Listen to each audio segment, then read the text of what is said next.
Meus amigos, o trator saiu da toca, tá andando, hein? Botar uma roda, botar uma capota, já tá só o cano, tá fazendo uma barulheira do caramba, depois vocês vão ver como é que ficou. Aí tava aí meu sogro, a gente já tava manobrando o caminhão, ó, tô moscando.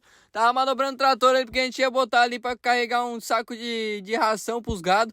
Então vambora, né? Vambora. Manobramos ele aí, escuta só o barulho que ficou esse trator. Lembrando que quem não viu o vídeo anterior, a gente só tirou o escapamento, tá bom? Não foi feito ponteira, não foi feito nada, porque apesar, né, eu gravo tudo aqui pra vocês, né? Então não ia deixar de gravar, né? Mas curte só o barulho que ficou, não ficou muito alto. É claro que ele vai melhorar um pouco mais o som, porque ele vai ficar com a ponteirinha mais da hora, né? Mas escuta só. Esse aí foi o som do Bruto, lembrando que ele é 4 cilindros, tá bom? Ele não é turbo, então ele não vai fazer o barulho da turbina piando. Mas, cara, o barulho ficou massa, eu gostei, ficou bem chamativo. E a gente gosta do barulho, então é isso aí, né?